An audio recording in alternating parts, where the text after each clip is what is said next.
அஸ்ஸலாமு அலைக்கும் வரஹ்மத்துல்லாஹி வபரகாத்துஹு. அல்ஹம்துலில்லாஹி வஹ்தா வஸ்ஸலாத்து வஸ்ஸலாமு அலா மன் லா நபிய்ய பஅதஹு பாத். எல்லா புகழும் ஏக இறைவனாகிய அல்லாஹ் ஒருவனுக்கு மாத்திரம் உரித்தானதாக. அவனுடைய சாந்தியும் சமாதானமும் நாமெல்லாம் உயிரை விட மேலாக நேசிக்கக்கூடிய உத்தம சத்திய தூதர் முஹம்மது நபி ஸல்லல்லாஹு அலைஹி வஸல்லம் அவர்கள் மீதும் அவர்களை பின்பற்றி வாழ்ந்த சத்திய சஹாபாக்கள், தபீஈன்கள், தபா தபீஈன்கள், சுஹதாக்கள், இமாம்கள், நல்லோர்கள் அனைவர்கள் மீதும் இன்னும் உங்கள் மீதும் எம்மீதும் ஒட்டுமொத்த இஸ்லாமிய சகோதர சகோதரிகள் மீதும் அல்லாஹுடைய சாந்தியும் சமாதானமும் என்றும் என்றென்றும் நின்று நிலவட்டுமாக என பிரார்த்தனை செய்தவனாய், அன்பார்ந்த இஸ்லாமிய சொந்தங்களே, உறவுகளே, அன்னை ஃபாத்திமா பெண்கள் அரபிக் கல்லூரி சார்பாக நடத்தப்படும் கற்போம் கற்றுக் கொடுப்போம் என்ற நிகழ்வின் வாயிலாய் மீண்டும் உங்கள் அனைவரையும் சந்திப்பதில் மகிழ்ச்சி அடைகிறோம். அல்ஹம்துலில்லாஹ். அன்பார்ந்த உறவுகளை, நாம் தொடர்படியாக அகீதா சம்பந்தமான பாடங்களை நாம் தொடர்ந்து பார்த்து வருகிறோம். அந்த அடிப்படையில் அதில் நாம் ஷிர்க் சம்பந்தப்பட்ட நிறைய விஷயங்களை நாம் பார்த்து வந்தோம். அடுத்ததாக 5வது விஷயமாக இமாம் அவர்கள் பதிவு செய்யும் பொழுது, கதீமுன் பிலா இப்திதாஇன் தாயிமுன் பிலா இன்திஹாஇன், அதாவது அவன் என்றும் இருந்தவன், அவனுக்கு தொடக்கம் இல்லை, அவன் என்றும் இருப்பவன், அவனுக்கு முடிவு இல்லை. அப்போ அல்லாஹ் இருக்கிறானே, அவன் என்றும் இருப்பவன், அவன் என்றும் இருந்தவன், அவனுக்கு தொடக்கமும் கிடையாது, முடிவும் கிடையாது.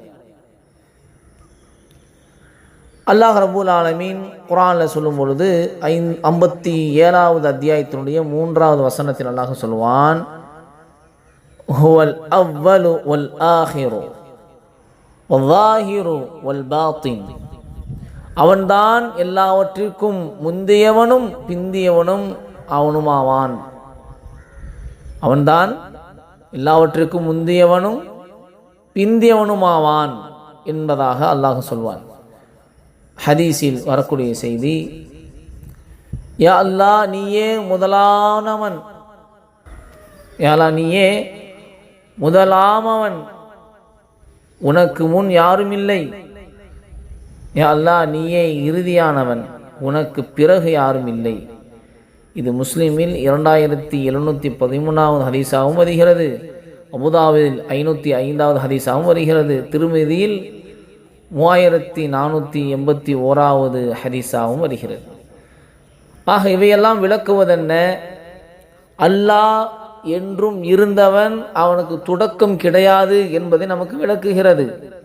அதே நேரத்தில் அவன் என்றும் இருப்பவன், அவனுக்கு முடிவும் இல்லை என்பதை நமக்கு இது உணர்த்துகிறது. அவன்தான் என்றென்றும் இருக்கக்கூடிய நித்திய ஜீவன். அவன்தான் அல் ஹய்யுல் கய்யூம், நிலையானவன், நீடித்திருக்கக்கூடியவன் என்பதை நாம் நிறைய இடங்களில் குர்ஆனிலே ஹதீஸிலே நாம் பார்க்கிறோம். ஆக அல்லாஹ்வை பற்றி நாம் சிந்திக்கும் பொழுது, அவன் எப்படி வந்திருப்பான், அவன் எப்படி உருவாகி இருப்பான், அவனுக்கு முடிவு எப்படி இருக்கிறதா இல்லையா என்ற இதை போன்ற தேவையில்லாத சிந்தனைகளை நாம் சிந்திக்கக்கூடாது. ஷைத்தான் இப்படிப்பட்ட சிந்தனைகளை நம்மிடத்தில் ஏற்படுத்துவான். ஆக நாம் ஒன்று நன்றாக விளங்கி கொள்ள வேண்டும், கதீமுன் பிலா இப்திதாஇன் தாயிமுன் பிலா இன்திஹாஇன், அவன் என்றும் இருந்தவன், அவன் எப்பொழுது வந்தான், எப்படி உருவாகினான், அவனுக்கு எப்படி சக்திகள் எப்படி என்று இப்படி தேவையில்லாத விஷயங்களை நாம் போட்டு சிந்தனை செய்யக்கூடாது. அந்த சிந்தனை இருக்கிறதே, அது நம்மளை வழிகட்டில் கொண்டு போய்விடும். அல்லாஹ்வை பற்றியான இதை பற்றிய சிந்தனை இருக்கிறதே, நம்மளால் சிந்திக்கவே முடியாது. அவன் என்றென்றும் நீடித்து இருப்பவன் என்பதை நாம் உறுதி கொள்ள வேண்டும். அவன் என்றும் இருந்தவன், அவனுக்கு தொடக்கமும் இல்லை, என்றும் அவன் இருப்பவன், அவனுக்கு முடிவும் இல்லை என்பதை நாம் இங்கு விளங்கி கொள்ள வேண்டும். இதை நாம் ஆழமாக பதித்து வைத்துக் கொள்ள வேண்டும். இதில் எந்த விதமான கேள்விகளோ அல்லது எந்த விதமான சந்தேகங்களோ நாம் ஏற்படுத்தக்கூடாது. ஷைத்தான் இப்படிப்பட்ட விஷயங்களில் சில சந்தேகங்களை ஏற்படுத்துவான். அதை விட்டு நாம் பாதுகாப்பாக இருந்து கொள்ள வேண்டும். ஆக அல்லாஹ் இருக்கிறானே, அவன் என்றென்றும் அவன் நீடித்திருக்கக்கூடிய என்பதை விளங்கி கொள்ள வேண்டும். அவன் என்றும் இருந்தவன், அவனுக்கு தொடக்கம் இல்லை, அவன் என்றும் இருப்பவன், அவனுக்கு முடிவும் இல்லை என்பதை நாம் இங்கு விளங்கி கொள்ள வேண்டும். இன்ஷா அல்லாஹ் தொடர்ந்து இணைந்திருங்கள். நாம் அடுத்தடுத்த பாடங்களில் தொடர்ந்து அல்லாஹ் பற்றிய நிறைய விஷயங்களை நாம் தெரிந்து கொள்வோம். அஸ்ஸலாமு அலைக்கும் வரஹ்மத்துல்லாஹி வபரகாத்துஹு.